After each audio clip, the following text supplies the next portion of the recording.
Bueno, hermanos, gracias por dirigirnos en la música. Solo un comentario más acerca de la nueva realidad de nuestra iglesia. Si ustedes quieren saber cómo se va a ver la iglesia allá adentro, creo que no hay ningún problema en que se pueden acercar a nuestro hermano Gabriel o nuestro hermano Arturo también.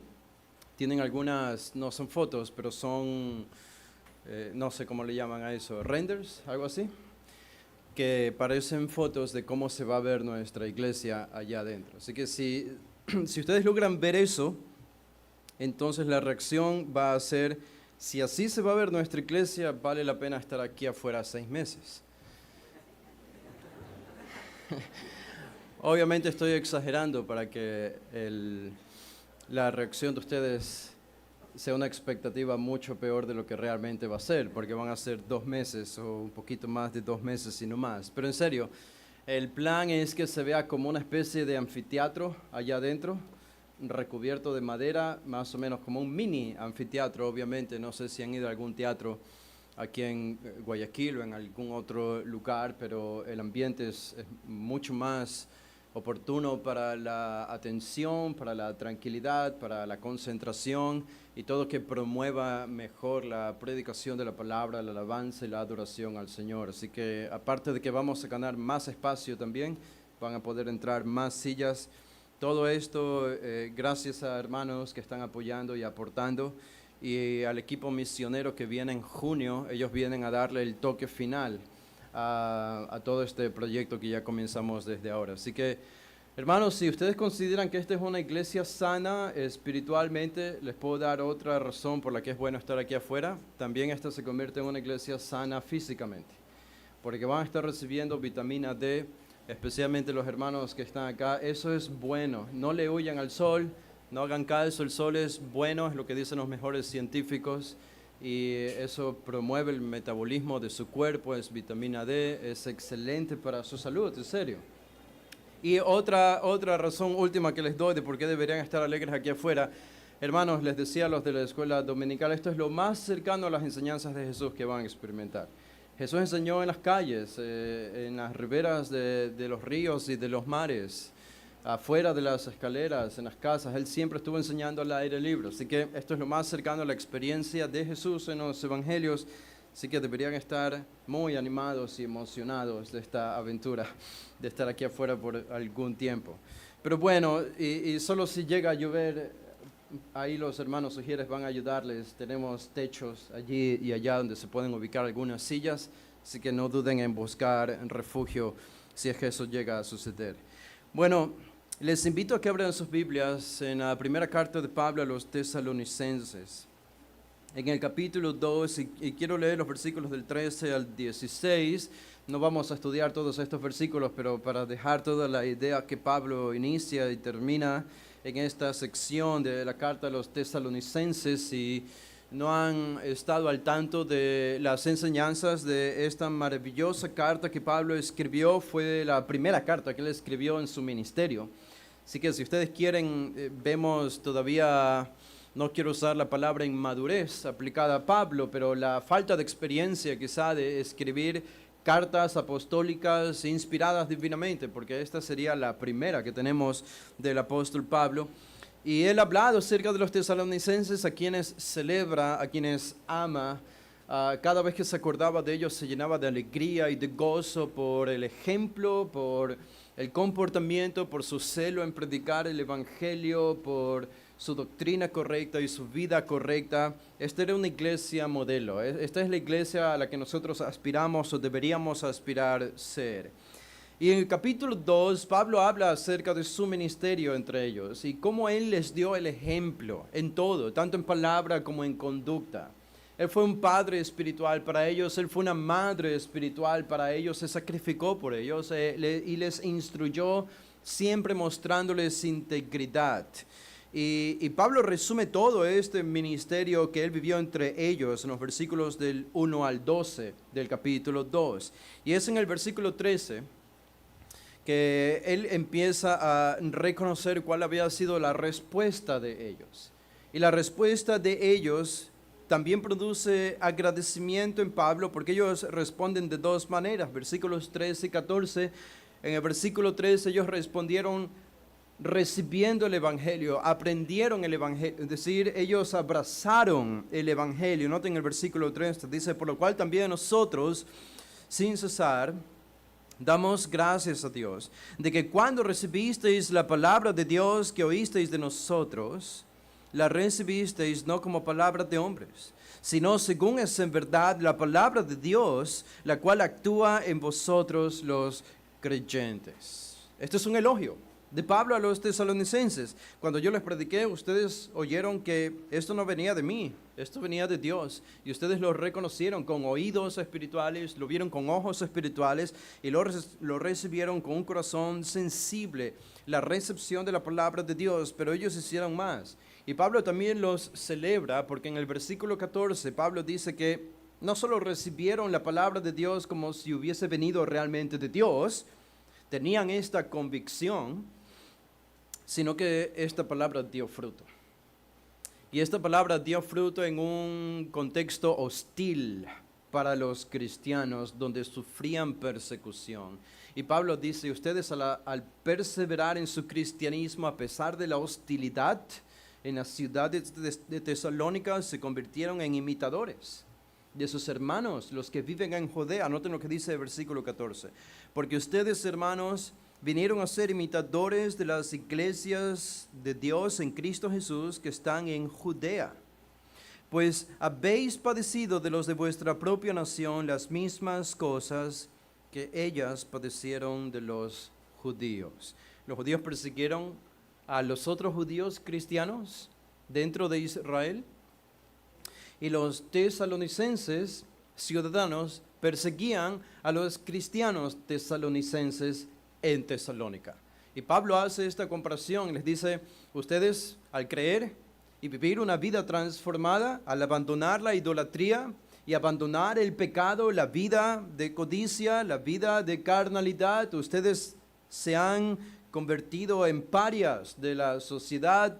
Los persiguen en la ciudad de Tesalónica, pero no piensen que están solos en esta persecución. Ustedes al hacerlo se han convertido en imitadores de los cristianos más maduros que residen en Judea, dentro de Israel, porque ellos también fueron perseguidos por sus compatriotas judíos. Ok. Y es aquí cuando Pablo utiliza la palabra judíos al final del versículo 14, y él lo que va a hacer es va a ampliar esta persecución de los judíos en los versículos 15 al 16. Y presten atención a estos dos versículos, porque estos dos versículos han provocado no poca controversia dentro de la iglesia cristiana. Hay comentaristas que no han sabido cómo interpretar estos dos versículos. No han sabido qué hacer, incluso algunos tanto así han llegado a decir que Pablo no escribió estos dos versículos, sino que alguien los añadió mucho tiempo después de que él escribió esta carta. Y otros usan estos dos versículos de una manera muy, muy negativa. Pero observen lo que Pablo dice.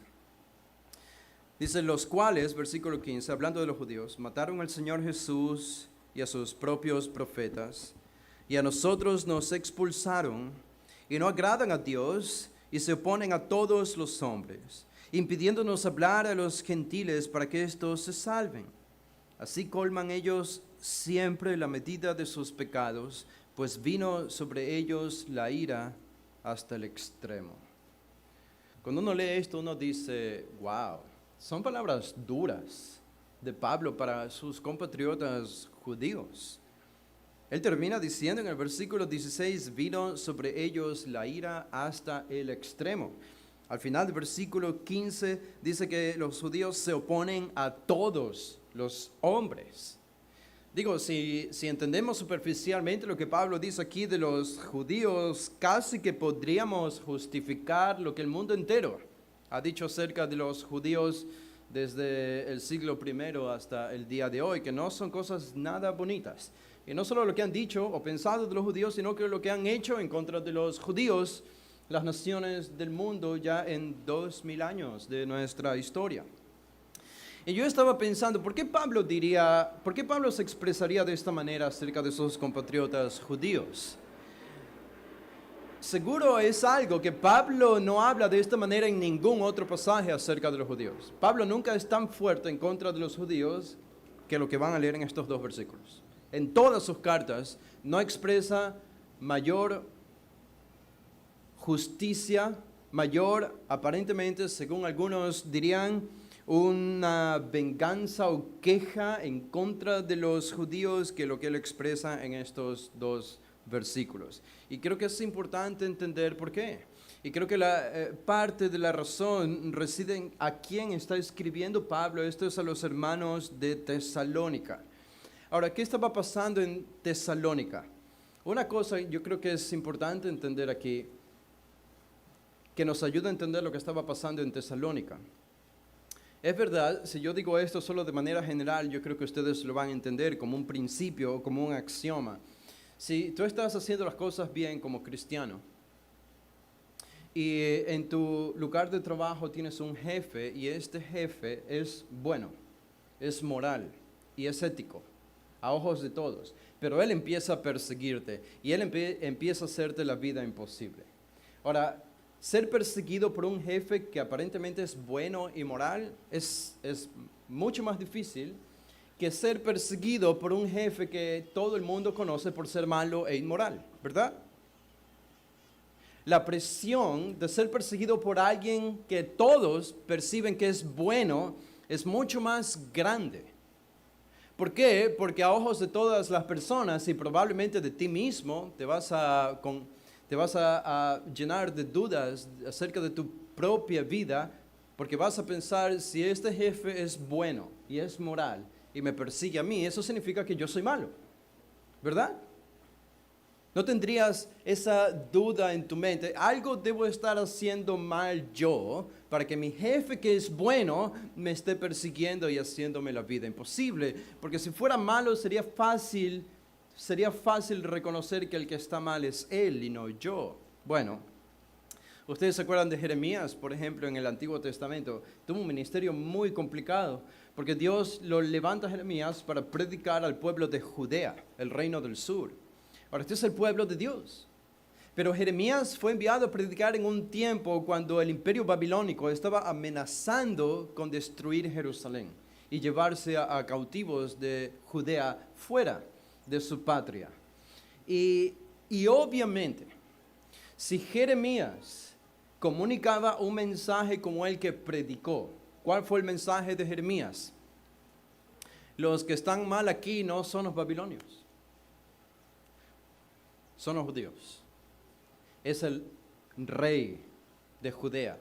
Ellos están mal. Así que lo que debemos hacer, decía Jeremías, es cuando venga Babilonia debemos entregarnos a los babilonios. Debemos dejar que ellos nos ataquen y que nos lleven cautivos, porque esta es, decía él, la voluntad de Dios. Dios estaba llamando al arrepentimiento a los judíos por medio de Jeremías. Ellos habían pecado y este era el juicio de Dios. Babilonia llegaba. Pero ¿cómo percibió la gente, el pueblo, el mensaje de Jeremías? No lo percibió nada bien. Por eso fue perseguido. ¿Cómo lo vieron a Jeremías? Como un traidor. Un traidor. Claro, es un traidor. Si este es el rey de Judea que Dios ha puesto, está con los sacerdotes de Judea que Dios ha puesto desde el Antiguo Testamento, y ellos están en contra de Jeremías, obviamente Jeremías es el que está mal, él es un traidor. Y bueno, lo metieron en la cárcel, lo metieron en una cisterna. Jeremías sufrió quizá más persecuciones que muchos otros profetas del Antiguo Testamento. Algunos incluso lo comparan con Jesús debido a esas persecuciones. Y saben que yo creo que esa es la razón, o al menos una de las razones por las que Pablo se expresa de manera tan fuerte en contra de los judíos en la primera carta a los tesalonicenses. Porque los tesalonicenses estaban siendo perseguidos en Tesalónica por los gentiles, es cierto, pero estos gentiles habían sido instigados por los judíos incrédulos en Tesalónica. Ahora, ustedes imagínense si son gentiles viviendo en Tesalónica, o incluso judíos viviendo en Tesalónica, y ustedes ven que la ciudad los persigue por ser cristianos. Y esta ciudad los persigue debido a que los judíos han instigado esta persecución en contra de ustedes. Y ustedes conocen la historia de los judíos, conocen el Antiguo Testamento, que han sido y son el pueblo de Dios, y dicen, bueno, si esto es lo que los judíos quieren y están persiguiéndonos, puede ser que nosotros estemos equivocados. Porque se supone que son el pueblo de Dios. Se supone que tienen el Antiguo Testamento. Quizá nosotros estamos mal. Y se dan cuenta de lo que Pablo está haciendo aquí. ¿Qué harías tú para aclarar este panorama? ¿Qué les dirías a ellos? ¿De qué manera los alentarías? ¿Qué le dirías a Jeremías? ¿Qué le dirías a los hermanos de Tesalónica? Bueno, el Señor le dijo a Jeremías, yo estoy contigo, no estoy con ellos. ¿Ok? Yo no estoy con el rey, yo no estoy con los sacerdotes de Judea. Yo estoy contigo, Jeremías. Y he hecho tu frente como una torre de bronce. Y vas a soportar su persecución y sus palabras duras, porque yo estoy contigo. Así que persevera, no dudes del camino que has seguido, no te desalientes, no pienses que estás en el mal camino. Son ellos, a pesar de lo que todo el mundo percibe, son ellos los que están mal. Y creo que esto es lo que Pablo está haciendo con los hermanos de Tesalónica. Ellos probablemente estaban dudando debido a la persecución. Y Pablo es muy claro al decirles aquí, Dios no está con ellos, con los judíos incrédulos. Dios no está con ellos. Lo más claro que Pablo pudo decirles en el versículo 15, Pablo dice al final, y no agradan a Dios. Y no agradan a Dios. Es muy claro. Esta persecución, por lo tanto, es injusta, aunque ellos representan al pueblo de Dios. Y Pablo consigue su cometido aquí. Así que es importante entender este enfoque, porque de nuevo digo, estos dos versículos han sido tan confundidos y han confundido a no pocos intérpretes de la Biblia. Pero hay dos cosas más que yo creo que debemos considerar aquí. Que cuando Pablo habla aquí de los judíos, Pablo no está hablando de toda la nación. Noten que Pablo no usa la palabra Israel en estos dos versículos. Y eso es significativo, yo creo. Él usa la palabra judíos. ¿Y a qué judíos se dirige Pablo cuando pronuncia estas palabras? No es a toda la nación, no es a todos los judíos, es a los judíos incrédulos. Pero no solo a los judíos incrédulos. Todavía podemos cercar más esta definición. No es a toda la nación, no es a todos los judíos incrédulos, es a todos los judíos incrédulos que perseguían a los cristianos, ¿ok? Los judíos incrédulos que perseguían a los cristianos. Y creo que podemos llegar a la conclusión de que Pablo no odia a sus compatriotas judíos, de que Pablo no se está quejando aquí de los judíos, de que Pablo no se está vengando por medio de esta carta. No es un odio, no es una venganza personal de parte del apóstol Pablo. ¿Y por qué decimos esto? Porque después de escribir la carta a los tesalonicenses, algunos años después, él escribe la carta a los romanos. ¿Y qué dice Pablo de los judíos cuando él escribe la carta a los romanos? Yo les leo algunos versículos para poner esto en perspectiva. En el capítulo 9, versículo 1, Pablo dice acerca de los judíos, 9:1 de Romanos, verdad digo en Cristo, no miento, y mi conciencia me da testimonio en el Espíritu Santo que tengo gran tristeza y continuo dolor en mi corazón. ¿Por qué? Porque deseara yo mismo ser anatema, separado de Cristo, es decir, ser condenado al infierno, es lo que está diciendo Pablo. Deseara yo mismo ser condenado al infierno por amor a mis hermanos, los que son mis parientes según la carne. ¿Quiénes? Versículo 4, que son israelitas. Pablo estaba dispuesto a dar su vida por la salvación de los judíos. Es lo que dice aquí. Y enfatiza de manera presente, no solo pasada en el Antiguo Testamento, sino al presente. Dice Pablo, son israelitas, de los cuales son la adopción, la gloria, el pacto, la promulgación de la ley, el culto y las promesas, de quienes son los patriarcas y de los cuales según la carne vino el Cristo, el cual es Dios sobre todas las cosas, bendito por los siglos. Yo no veo odio de Pablo aquí hacia los judíos. Si ustedes ven el versículo 10, más adelante, en el capítulo 10, el versículo 1, dice, capítulo 10, verso 1, hermanos, ciertamente el anhelo en mi corazón y mi oración a Dios por Israel es para salvación. Para salvación. En el capítulo 11, el versículo 1, de nuevo Pablo dice, 11:1, digo pues, ¿ha desechado Dios a su pueblo? Hablando de Israel en ninguna manera, porque también yo soy israelita de la descendencia de Abraham, de la tribu de Benjamín. Dios no ha desechado a su pueblo, al cual desde antes conoció. Y a continuación habla de un remanente que Dios ha salvado en el pueblo de Israel, judíos que habían llegado a la salvación. Si ustedes miran al versículo 15, dice acerca de los judíos, si su exclusión es la reconciliación del mundo, ¿qué será su admisión sino vida de entre los muertos? Esto es bastante claro. Y solo para terminar, en el versículo 25 dice, porque no quiero, hermanos, que ignoréis este misterio para que no seáis arrogantes en cuanto a vosotros mismos, que ha acontecido a Israel endurecimiento en parte hasta que haya entrado la plenitud de los gentiles y luego todo Israel será salvo. Y Pablo cita el Antiguo Testamento.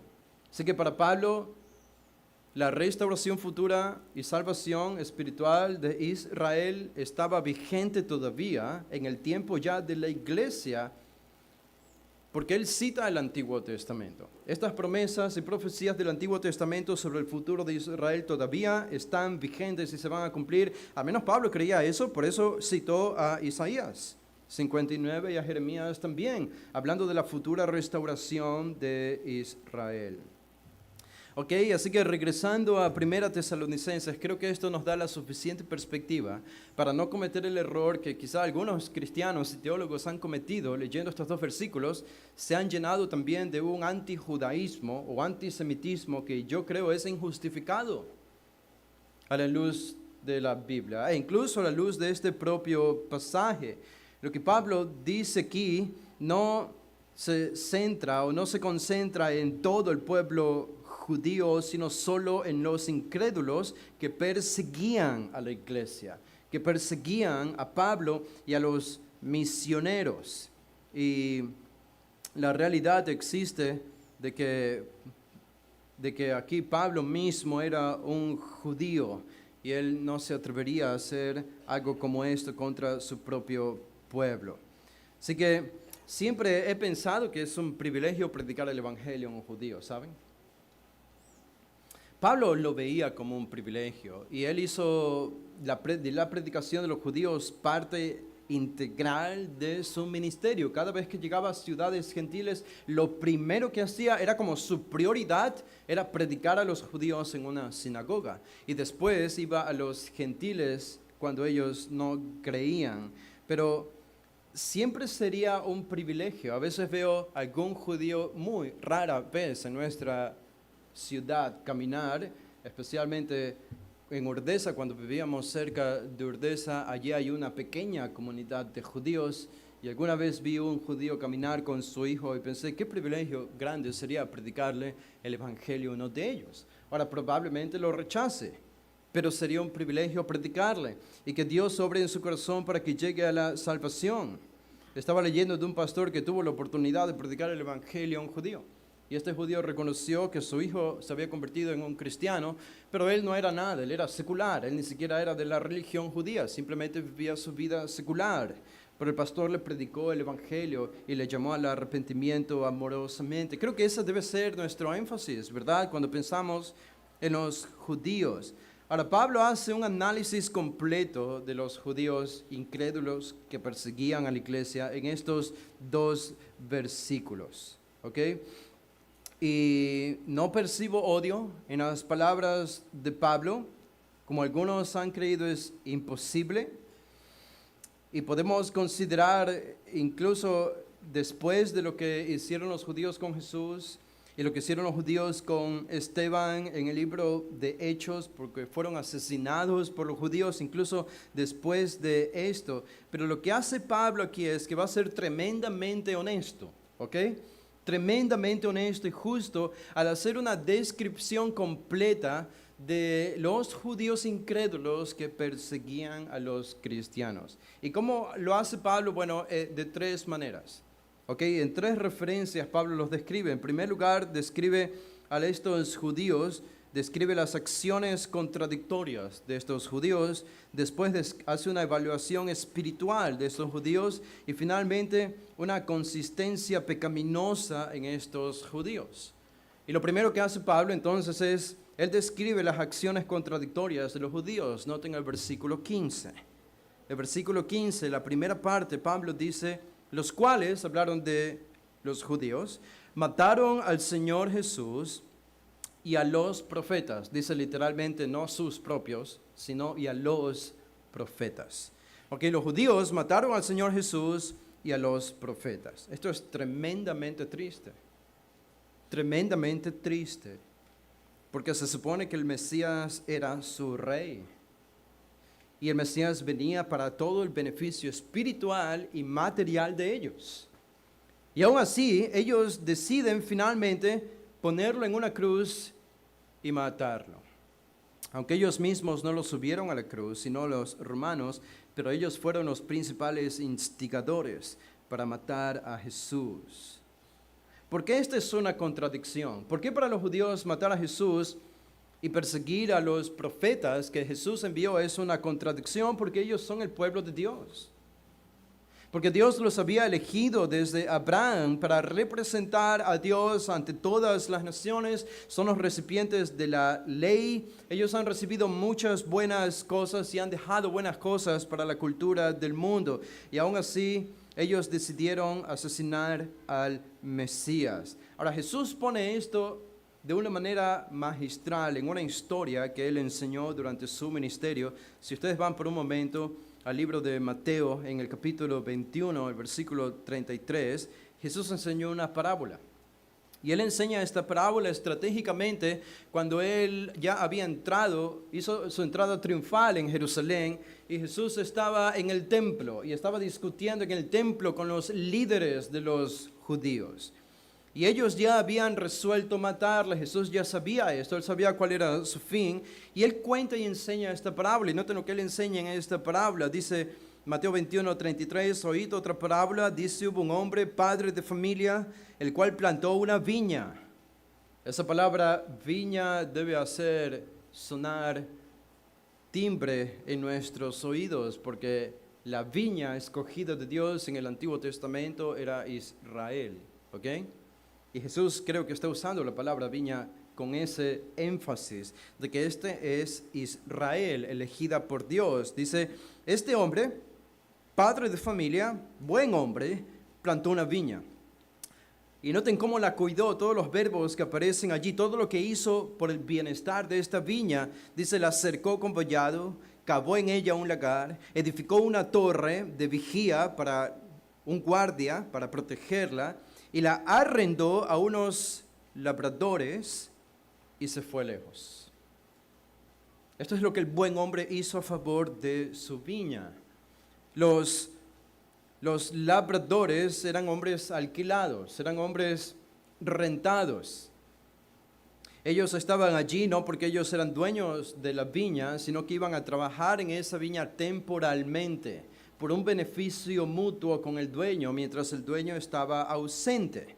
Pero eran como, ellos alquilaban esta viña. El dueño se había ido, ellos la alquilaban para recibir algo del fruto, pero otra parte del fruto debían dársela al dueño siempre.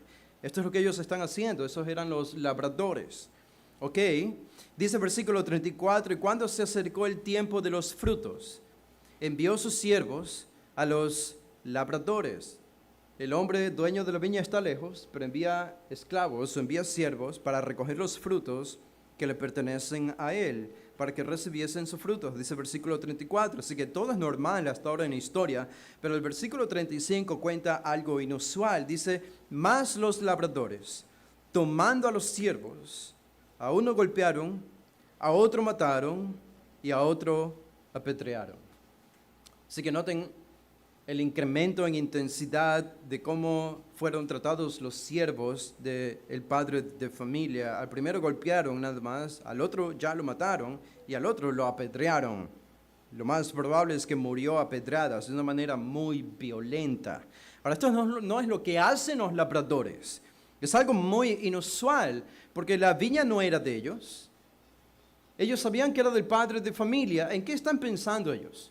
Bueno, más abajo se nos dice, y la verdad es que ellos están pensando en que si se quedaban, había una ley judía, en que si ellos se quedaban 3 años al frente de esta viña, prácticamente pasaba a ser de su pertenencia y ya no del padre de familia, del dueño inicial, ¿ok? Con 3 años. Y esto es lo que querían lograr. Así que asesinaron a los siervos que fueron enviados. Dice el versículo 33, ok, tenemos que pensar en el padre de familia. Cuando se enteró de esto, ¿qué habría sido lo normal?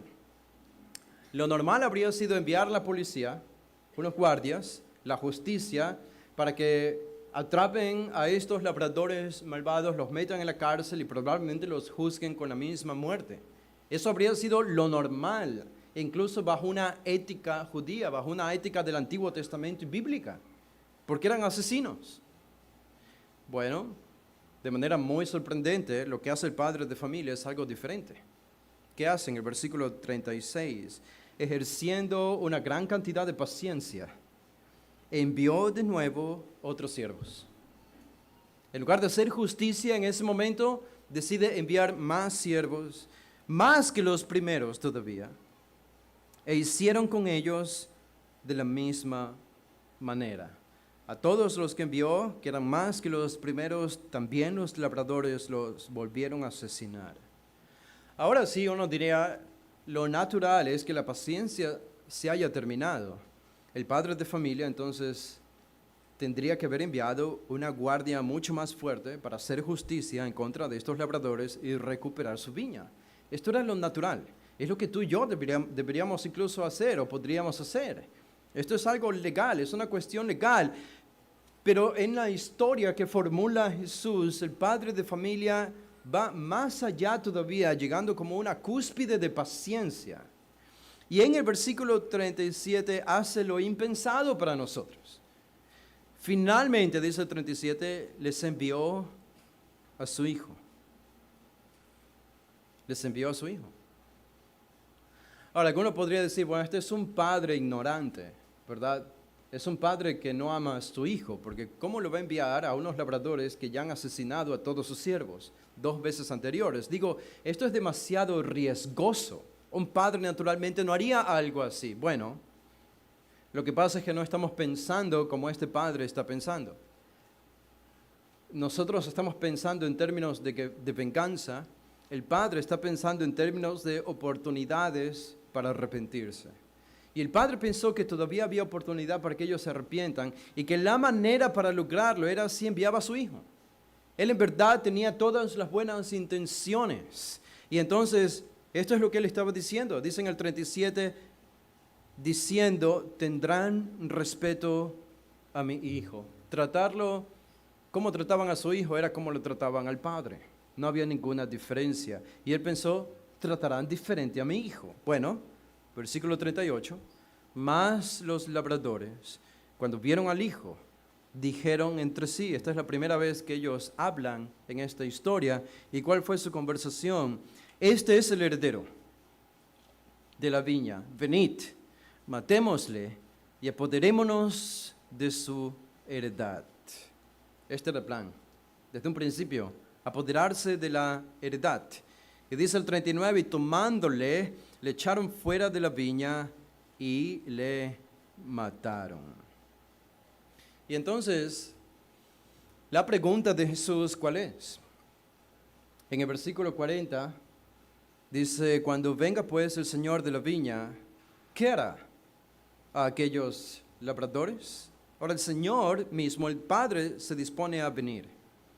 El padre de familia, ¿qué va a hacer con los labradores? Y ellos respondieron, a los malos destruirá sin misericordia y arrendará su viña a otros labradores que le paguen el fruto a su tiempo. Y Jesús les dijo, en efecto, eso es lo que el Padre va a hacer.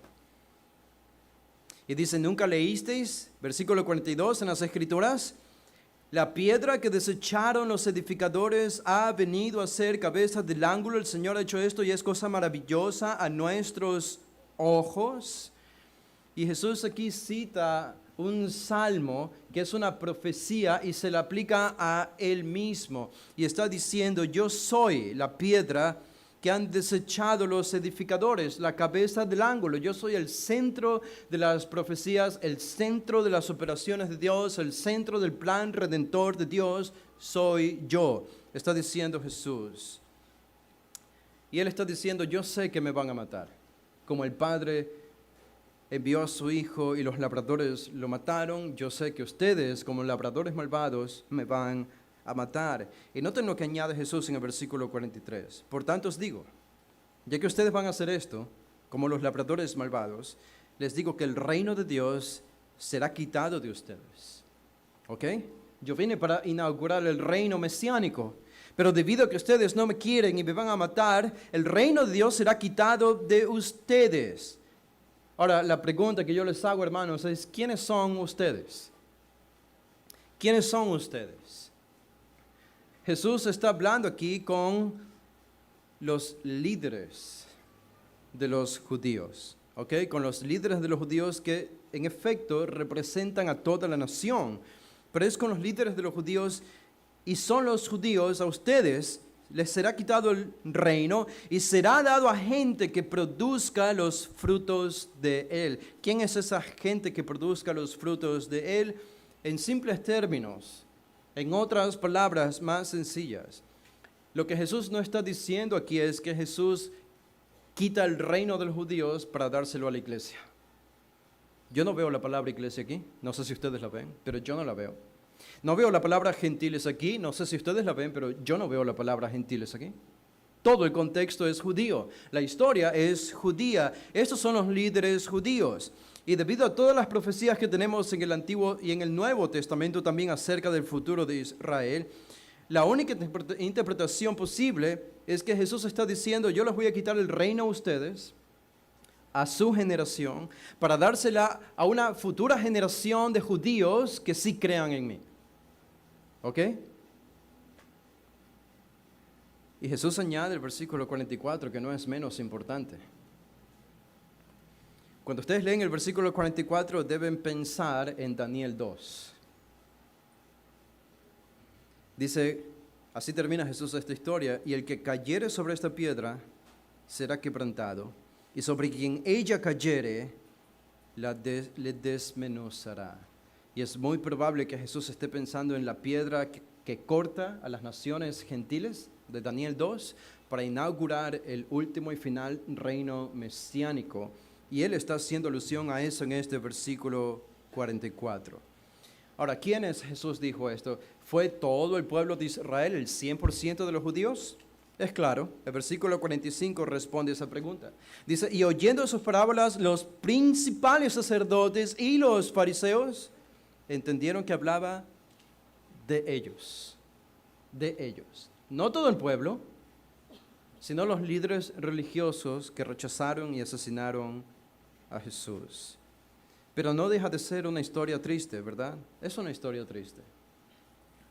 Porque ellos rechazaron a su Mesías.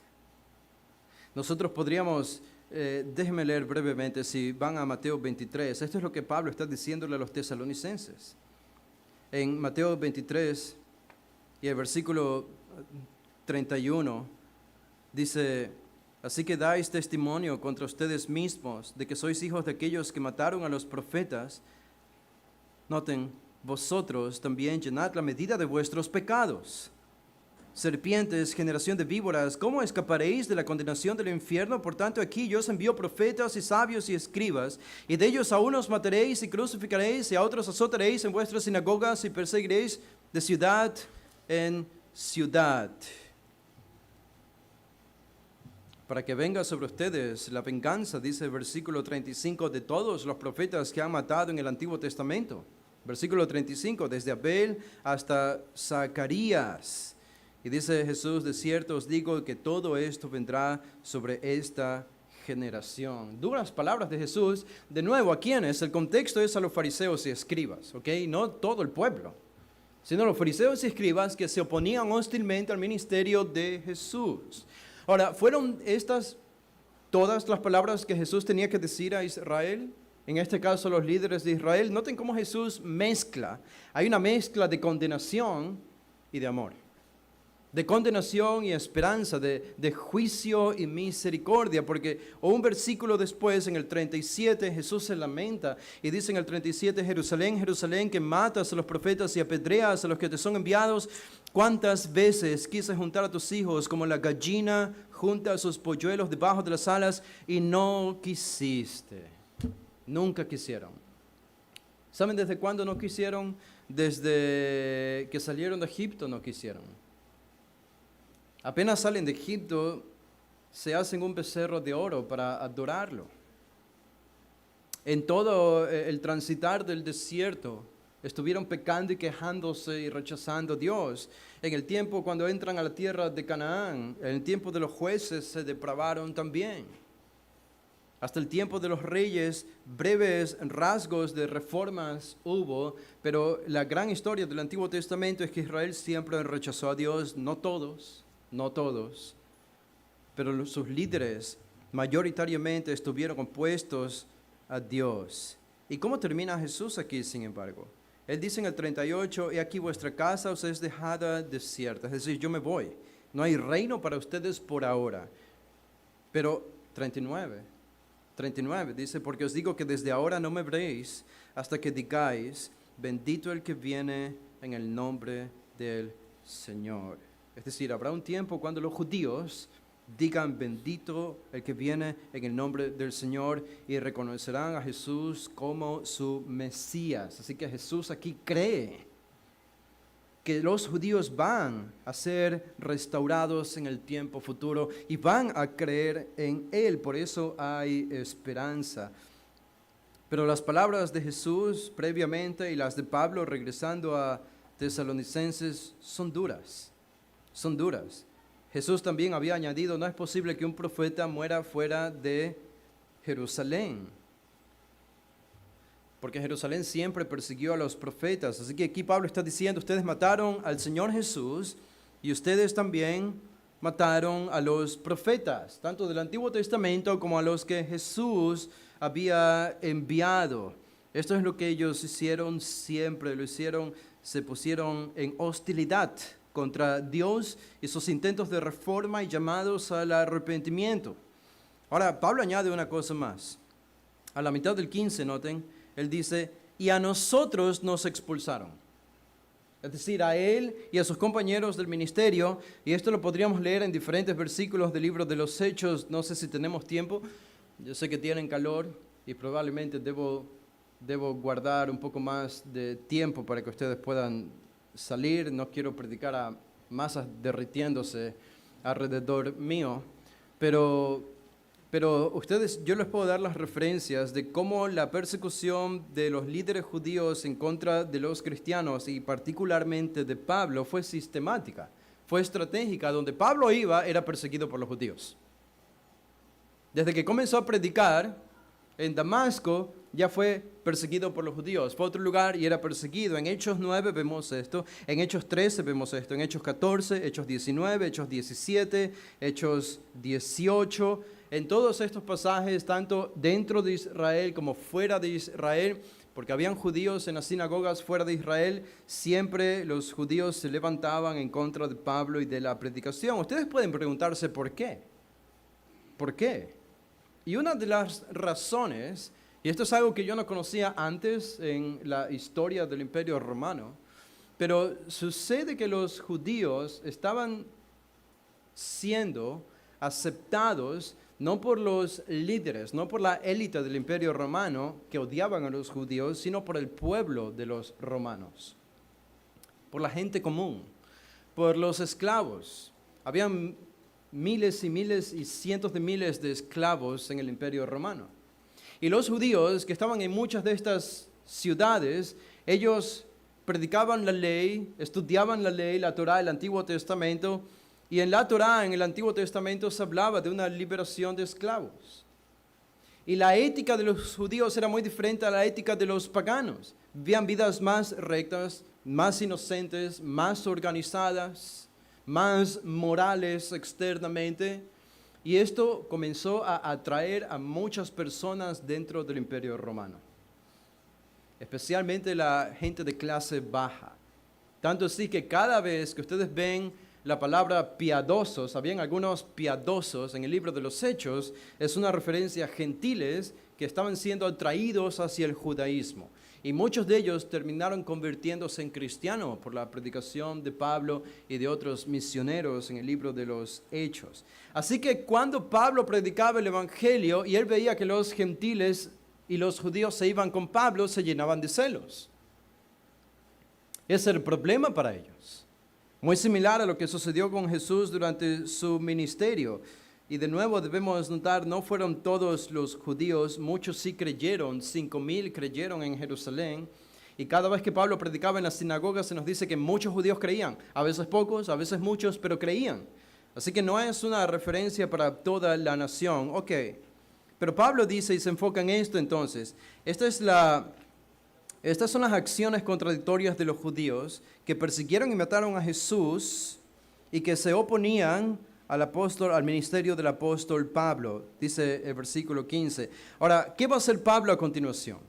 Bueno, Pablo va a hacer una evaluación a la luz de estas acciones contradictorias de los judíos. En la segunda parte del 15 y el 16, Pablo hace una evaluación espiritual de los judíos. ¿Y cuál es la evaluación? Bueno, noten lo que Pablo dice. Y no agradan a Dios y se oponen a todos los hombres. Pablo pone énfasis aquí. Él dice literalmente a Dios no, con un no muy fuerte en mayúscula, Pablo lo escribe en griego, no agradan. A Dios no agradan. Ahora, esto es un guau para el tiempo del primer siglo. Debió haber sido una sorpresa grande, porque los judíos son el pueblo de Dios. Todo el mundo los conocía de esta manera. Estudiaban la Torá. Su ética se centraba en el Antiguo Testamento. Su centro de adoración era el templo en Jerusalén que Dios había ordenado construir. Ellos vivían una vida moral que era superior al resto del mundo pagano en el Imperio Romano. Debemos reconocer esto es así. Y por eso muchos se veían atraídos a abandonar el paganismo para acercarse a los judíos. Ellos enseñaban, ellos oraban, estudiaban su Antiguo Testamento, practicaban la generosidad también. Y todo esto con la propaganda de que eran el pueblo de Dios y lo hacían para agradar a Dios. Y Pablo está diciendo aquí, mi evaluación espiritual de los judíos que persiguen es no agradan a Dios. Es una expresión controversial. Ellos no están con Dios. Es como que una iglesia evangélica con su pastor reciban una evaluación espiritual, y esta evaluación espiritual dice, todos ellos, el pastor y toda la congregación, no agradan a Dios. Dios no los conoce, ellos no conocen a Cristo, no hay nada entre Dios y ellos. ¡Wow! Pero nosotros pensábamos algo diferente, por lo que veíamos externamente, y por cómo hablaban, y cómo se confesaban, y cómo se identificaban. Pero Pablo está quitando la máscara, y él está hablando en términos espirituales. Ellos no agradan a Dios, y termina diciendo en el 15, y se oponen a todos los hombres. Ahora, estoy seguro que muchos tratarían de usar una frase como esta para justificar muchas mentiras que se han dicho contra los judíos en los tiempos modernos. ¿Cómo podemos explicar que Pablo diga que los judíos se oponen a todos los hombres? Digo, ¿eran tan malos? ¿Eran tan malos los judíos que se oponían a todos los hombres? Como decían, el Imperio Romano eran admirados, no por la élite los odiaba, de hecho los terminaron casi exterminando en el 70 después de Cristo, y después del año 160 y pico, también otro intento de exterminio hacia los judíos, de los emperadores romanos, pero el pueblo los quería. Los centuriones a veces los querían, ¿ven? En los evangelios, cuando han leído, hay centuriones que amaban a los judíos, y les habían construido alguna sinagoga, porque ellos eran diferentes, y se portaban diferentes con las personas. Pero Pablo dice aquí que ellos se oponen a todos los hombres, hablando de estos judíos que persiguen. ¿Por qué? Bueno, el versículo 16 lo explica. No tenemos que llegar a conjeturas. La primera frase del 16, Pablo nos explica cómo se oponían a todos los hombres. Dice, impidiéndonos hablar a los gentiles para que éstos se salven. De esa manera. ¿De qué manera? No porque estaban conspirando en contra del mundo, como dicen algunos falsos teólogos por allí, sino porque ellos, al impedir la predicación del Evangelio, tanto de Jesús, de los profetas, como de Pablo y los misioneros, al perseguir a judíos que eran cristianos, lo que estaban haciendo era privarles de la única manera de salvación para todo el mundo gentil, que era el Evangelio, que estos judíos que sí creían estaban predicando. Y al hacer eso, Pablo está diciendo, por eso se oponen a todos los hombres, porque nos persiguen a nosotros y no nos permiten predicar el evangelio de salvación para todos los gentiles. Y al hacer eso, están haciendo un gran daño espiritual a las personas.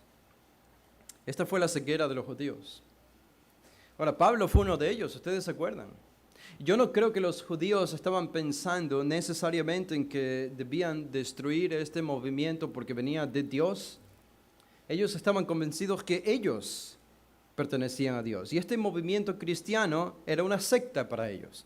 Era una secta falsa, liderada por un tal Jesús, un rabino, y ahora por Pablo en el mundo gentil. Así que el trabajo de ellos, pensaban que su obligación y responsabilidad para salvaguardar el Antiguo Testamento y la religión judía era impedir que ellos prediquen el Evangelio. Así que era un celo por Dios, pero era un celo mal guiado. Era un celo equivocado que les llevó incluso a privar del Evangelio a gentiles. Y Pablo fue uno de ellos, y él mismo lo reconoció cuando era Saulo de Tarso. Él entendió que su responsabilidad era perseguir a cristianos por esta misma razón. Bueno, Pablo hace esta evaluación espiritual entonces de los judíos. No agradan a Dios. Hacen un daño a los hombres. ¿Y cómo Pablo termina? El último punto, al final del versículo 16, Pablo habla de la consistencia pecaminosa de los judíos.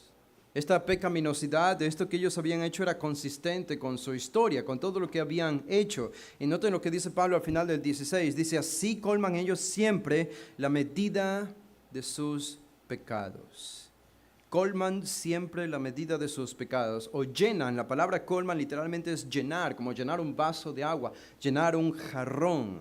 Esa es la idea aquí. Esta palabra, de manera interesante, esta expresión aparece en el Antiguo Testamento una vez, en el capítulo 15 de Génesis, cuando Dios hace un pacto con Abraham, y Dios le habla a Abraham acerca de los, creo que son los amorreos, si recuerdo bien, que vivían allí en Canaán, en Génesis 15, 16, y noten lo que Dios le dice a Abraham, cuando le habla del futuro, de la futura nación, de que estarían en Egipto como esclavos, pero saldrían de Egipto, dice en el versículo 16, Génesis 15, 16, y en la cuarta generación volverán acá, dice a Canaán, porque aún no ha llegado a su colmo, es la misma idea aquí, la palabra, porque aún no ha llegado a llenar la maldad del amorreo hasta aquí. ¿Quiénes eran los amorreos? Eran una tribu, un pueblo que vivía en Canaán. Era la tribu o el pueblo más poderoso que vivía en Canaán. Así que 4 generaciones, dice el Señor, que los israelitas debían esperar hasta ser liberados de Egipto y entrar a la tierra de Canaán. 4 generaciones. ¿Por qué? Eso significa que en ese instante Abraham y su descendencia ni antes de los 400 años no podían conquistar Canaán. ¿Por qué no? Porque el colmo del pecado de los amorreos todavía no había llegado al punto en que Dios decidiese traer juicio sobre ellos. Así que Dios esperó pacientemente 400 años para que los amorreos cambien sus caminos y se conviertan al Señor de su paganismo. Pasaron 400 años y ese cambio nunca llegó. Entonces, Dios libera al pueblo de Israel de Egipto a los 400 años y trae a los israelitas a Canaán para que destruyan a los amorreos y conquisten justamente esa ciudad, porque este era el juicio de Dios sobre los paganos de Canaán. Ahora, es lo mismo que Pablo está diciendo acá. Cuando él dice, regresando a 1 Tesalonicenses 2:16, hablando de los judíos incrédulos que persiguen, dice, así colman ellos siempre o llenan siempre la medida de sus pecados. ¿Tiene sentido? Pablo dice, hay una consistencia aquí. Los líderes judíos casi siempre han perseguido al pueblo de Dios, han perseguido a los profetas de Dios, han perseguido al Hijo de Dios y ahora nos persiguen a nosotros también, que somos los predicadores y misioneros y apóstoles de Cristo. Es decir, hay una consistencia, aquí está diciendo el apóstol Pablo, y al hacerlo, y al oponerse a la predicación, Pablo reconoce que están llenando la medida de sus pecados. Ahora, ¿qué significa esto? Bueno, cuando la Biblia usa esta expresión, y Jesús la usa una vez también en Mateo 23:32, creo que la leímos, esto significa que va a llegar un tiempo en que la paciencia de Dios se termina. Hay pecado, hay pecado, hay pecado, hay pecado. Dios es paciente, es paciente, es paciente y es paciente. Pero llega a tal punto el pecado de un pueblo, de una persona, que Dios dice, ok, no voy a soportar más. Es tiempo de que la paciencia se termine y comience a llegar el juicio. Y esto es lo que Pablo está diciendo aquí. Todavía no había sucedido, pero Pablo está diciendo, están llenando siempre la medida de sus pecados.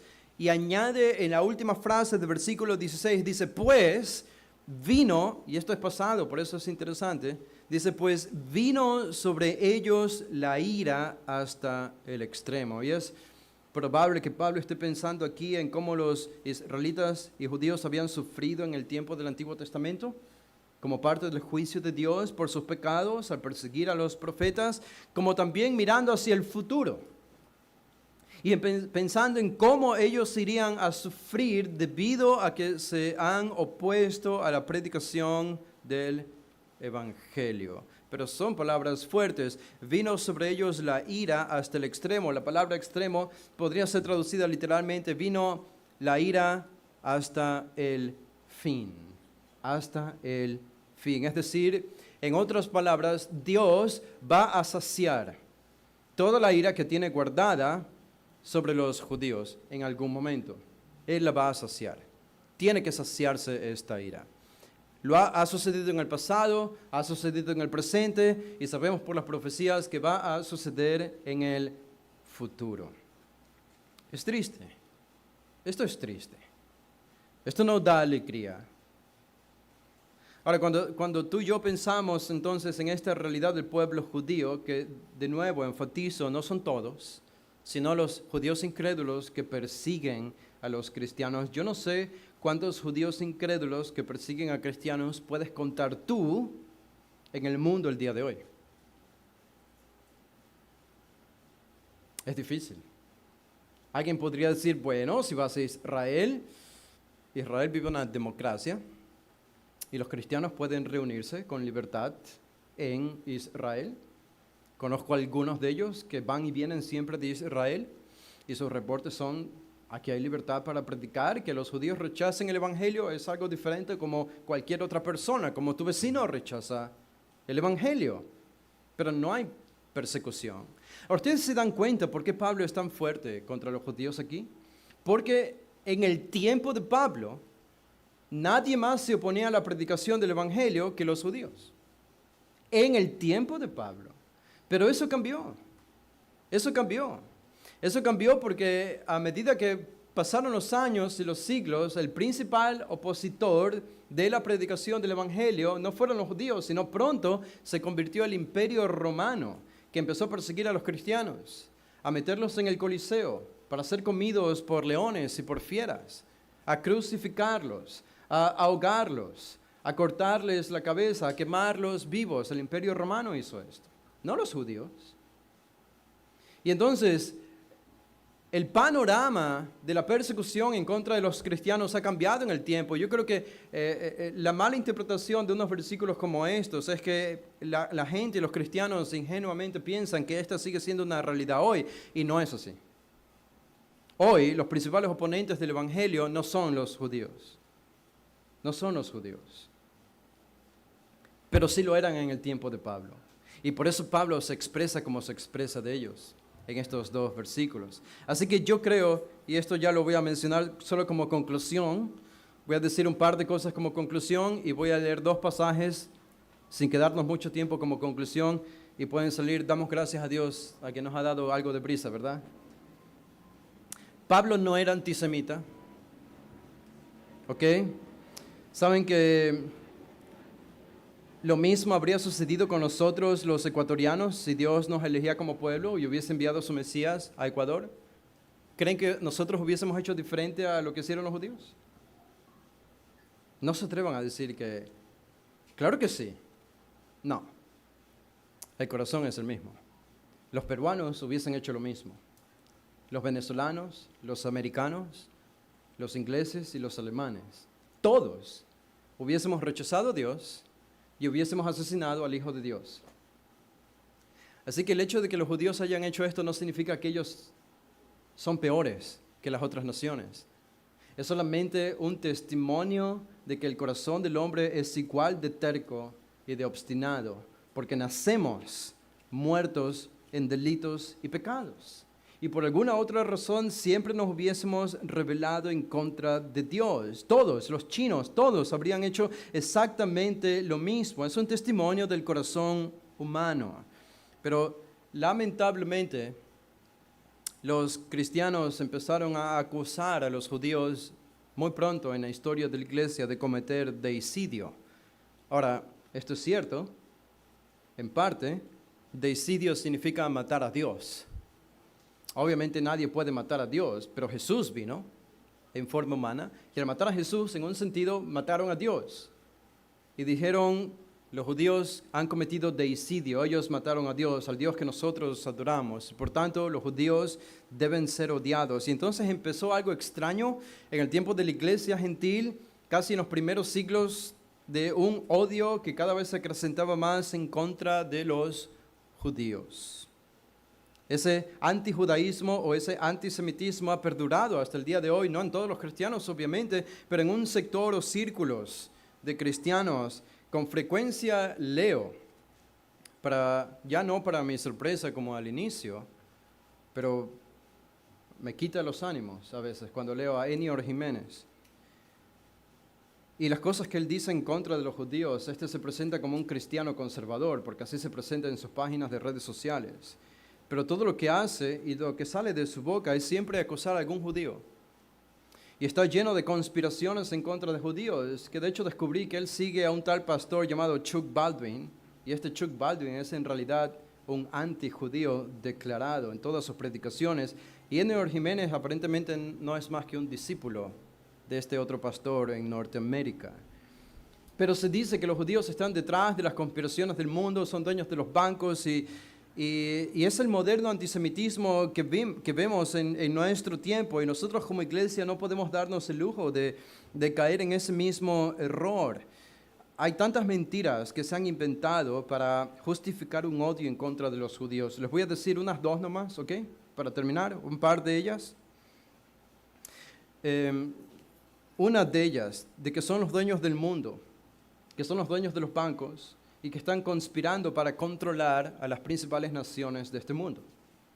No sé si ustedes han escuchado esto, pero es lo que se dice de los judíos. Hay cristianos que dicen esto de los judíos. Y ellos no saben, pero la razón por la que dicen esto es porque repiten lo que otros dicen de los judíos. Saben que esto es lo mismo que dijo Hitler para asesinar a 6 millones de judíos en Europa. Exactamente lo mismo. Y Hitler utilizó un documento, este documento se llama Los Protocolos de los Sabios de Sion. Supuestamente, este fue un documento escrito por rabinos judíos en conspiración para controlar todo el mundo. Y Hitler mostró este documento a todos los alemanes y Europa diciendo, estos son los judíos, esto es lo que quieren hacer, debemos destruirlos. Y así justificó el asesinato de 6 millones de judíos, cuando ese documento nunca fue escrito por judíos, ni fue escrito tampoco por su autor original, que fue un filósofo, ni fue escrito, fue un filósofo francés, no fue escrito tampoco para describir a los judíos.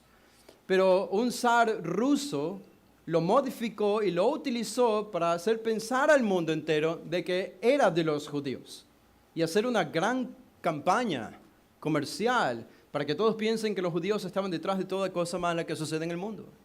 Y con eso justificaron persecuciones en Rusia, y después Hitler hizo lo mismo, y hoy cristianos están haciendo lo mismo, utilizando los reflejos de este documento que es falso. Es falso. Solo piensen en una cosa, ¿ok? Piensen lógicamente en esto. Si los judíos controlaban el mundo en el tiempo de Hitler, en los 1940s, si ellos estaban detrás de las principales naciones, corporaciones, instituciones, bancos, eran muy poderosos, estaban detrás de los medios de comunicación, como dicen hoy también, ¿cómo es que fueron asesinados con tanta facilidad por Hitler? ¿Cómo es que nadie hizo nada para defenderlos? Digo, si ellos controlaban el mundo, ¿cómo es que los asesinaron tan fácilmente en Europa? No tiene ningún sentido. La verdad es que te han mentido. La verdad es que ellos no controlan el mundo, ni en el tiempo de Hitler ni ahora. Que un judío sea malo no implica que todos sean así. Hay ecuatorianos malos, no significa que todos los ecuatorianos son malos. Claro que no. Ahora, solo les menciono una cosa más y voy a ir a un pasaje y voy a leerlo para terminar y despedirnos.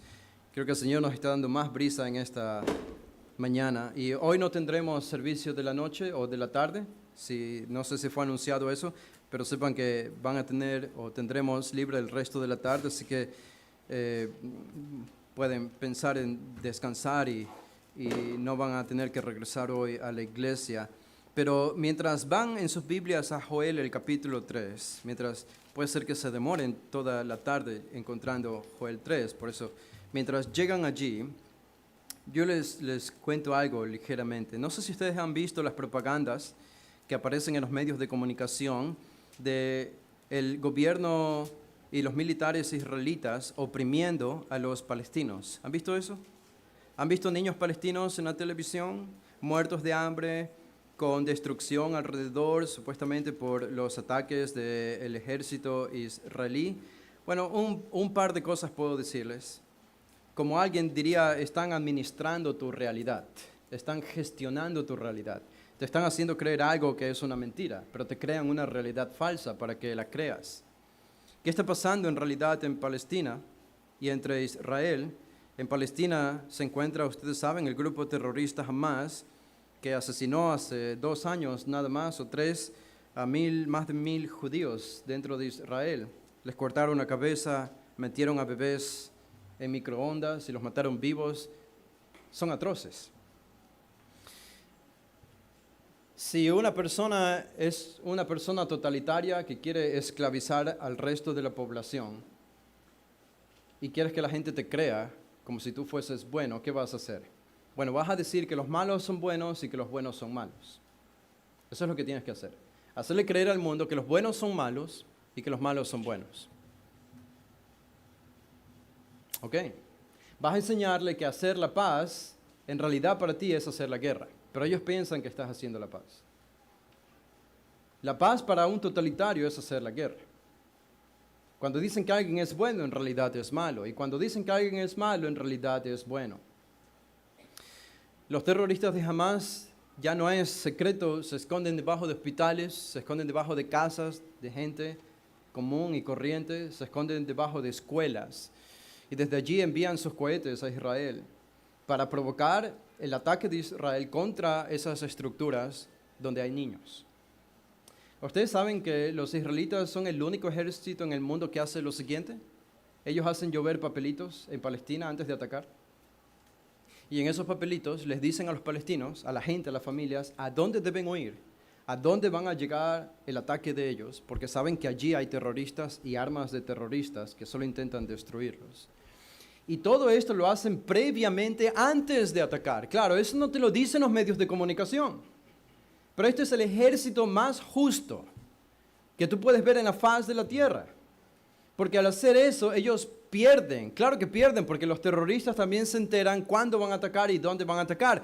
Pero aún así lo hacen para tratar de salvar vidas de palestinos que no son terroristas.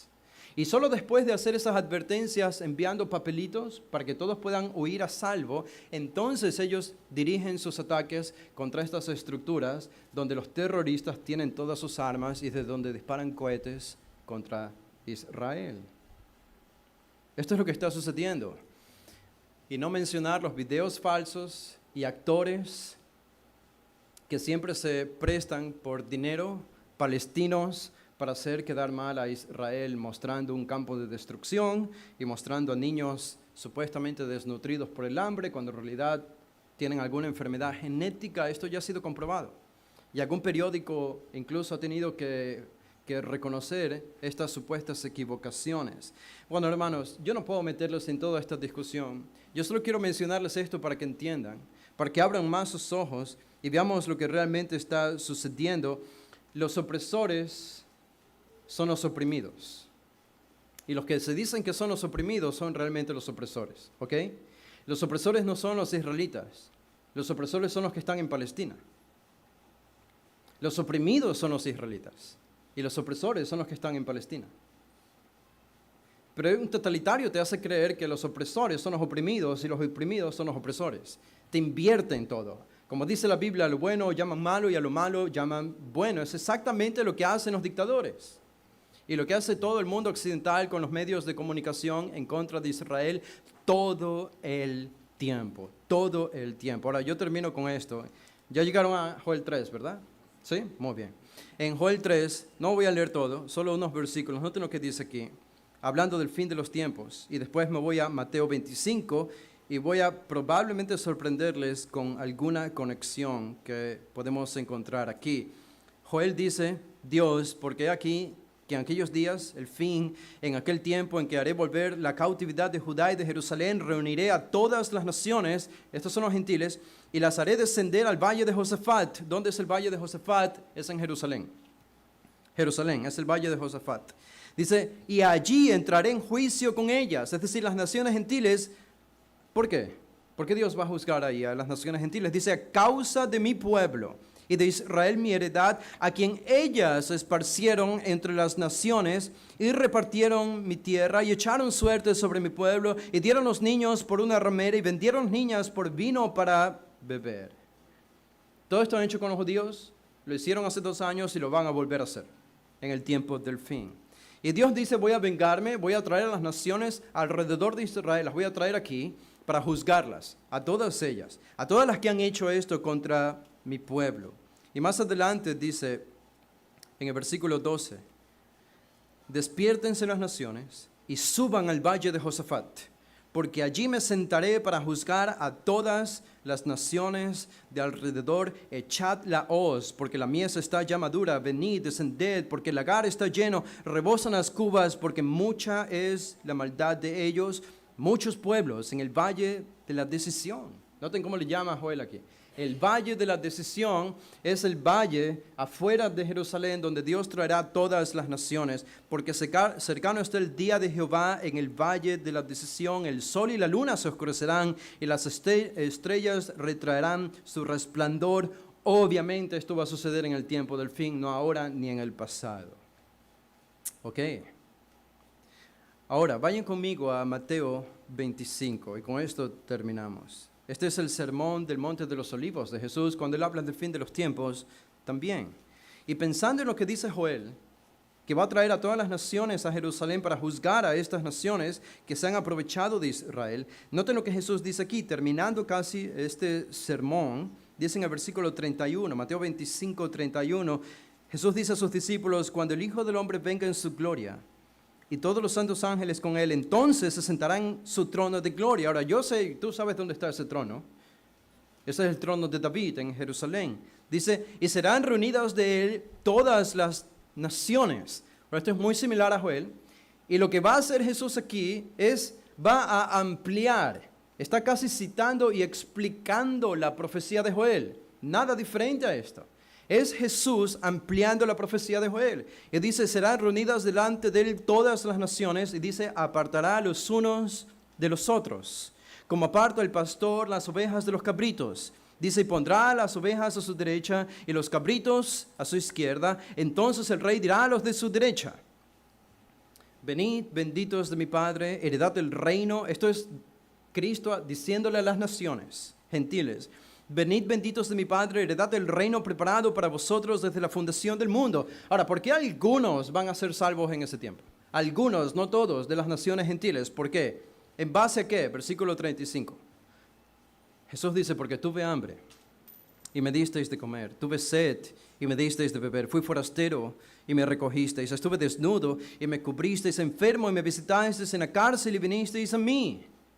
¿Cómo se explica esto? Ellos preguntan. Entonces los justos le responderán diciendo, Señor, ¿cuándo te vimos hambriento, te sustentamos, o sediento y te dimos de beber? ¿Cuándo te dimos forastero y te recogimos, o desnudo y te cubrimos? ¿Cuándo te vimos enfermo o en la cárcel y vinimos a ti? ¿Y qué responde Jesús? 49. Y respondiendo el rey les dirá, de cierto os digo, que en cuanto lo hicisteis a uno de estos mis hermanos más pequeños. ¿Quiénes son estos hermanos más pequeños a los que se refiere Jesús? Algunos dicen son los cristianos. No creo necesariamente, puede ser que por implicación estén allí. Pero según la profecía de Joel, Dios va a juzgar a las naciones por cómo las naciones trataron ¿a quién? A Israel. Jesús está diciendo exactamente lo mismo aquí. Que Él va a juzgar a las naciones por cómo las naciones han tratado a Israel.